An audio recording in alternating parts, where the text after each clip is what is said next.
Up there, you go around every hour and a half, time after time after time.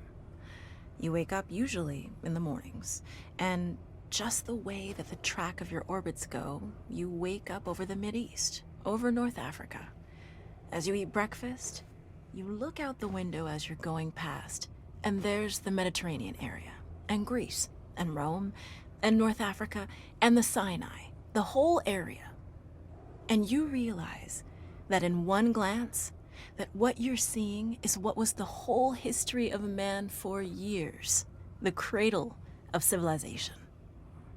And you go around down across North Africa and out over the Indian Ocean and look up at that great subcontinent of India, pointed down toward you as you go past it. And Ceylon off to the side, Burma, Southeast Asia, out over the Philippines, and up across that monstrous Pacific Ocean. Vast body of water. You've never realized how big that is before. And you finally come up across the coast of California and look for those friendly things. Los Angeles and Phoenix and on across El Paso. And there's Houston. There's home. And you look, and sure enough, there's the Astrodome. And you identify with that, you know? It's an attachment. And down across New Orleans, and then looking down to the south, and there's the whole peninsula of Florida laid out. And all the hundreds of hours you spent flying across that route, down in the atmosphere, all that is friendly again. And you go out across the Atlantic Ocean and back across Africa. And you do it again, and again, and again. And that identity, that you identify with Houston, and then you identify with Los Angeles, and Phoenix, and New Orleans, and everything. And the next thing you recognize in yourself is you're identifying with North Africa.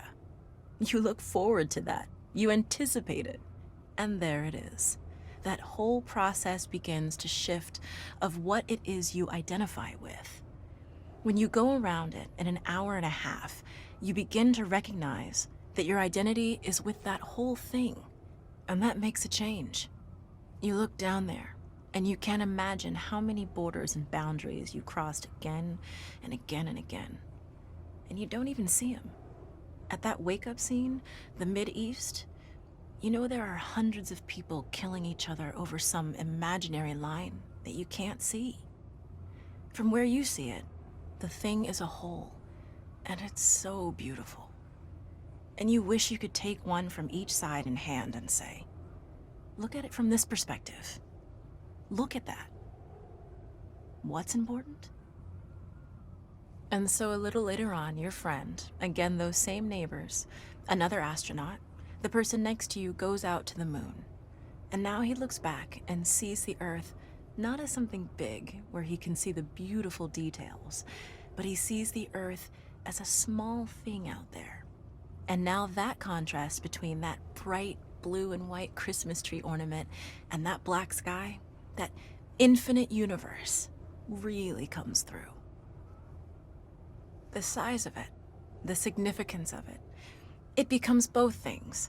It becomes so small and so fragile, and such a precious little spot in that universe that you can block it out with your thumb. And you realize that on that small spot, that little blue and white thing is everything that means anything to you. All of history and music and poetry and art and war and death and birth and love, tears, joy, games, all of it is on that little spot out there that you can cover with your thumb. And you realize that that perspective, that you've changed, that there's something new there. That relationship is no longer what it was. And then you look back on the time when you were outside on that EVA and those few moments that you had the time because the camera malfunctioned, that you had the time to think about what was happening. And you recall staring out there at the spectacle that went before your eyes. Because now, you're no longer inside something with a window looking out at a picture. But now you're out there. And what you've got around your head is a goldfish bowl, and there are no limits here. There are no frames. There are no boundaries. You're really out there, over it, floating, going 25,000 miles per hour, ripping through space, a vacuum, and there's not a sound. There's a silence, the depth of which you've never experienced before. And that silence contrasts so markedly with the scenery and the speed with which you know you're going. That contrast, the mix of those two things, really comes through. And you think about what you're experiencing and why. Do you deserve this? This fantastic experience? Have you earned this in some way? Are you separated out to be touched by God to have some special experience here that other men cannot have? You know the answer to that is no. There's nothing that you've done that deserves that earned that. It's not a special thing for you. You know very well at that moment, and it comes through to you so powerfully that you're the sensing element for man. You look down and see the surface of that globe that you've lived on all this time, and you know all those people down there. They are like you. They are you.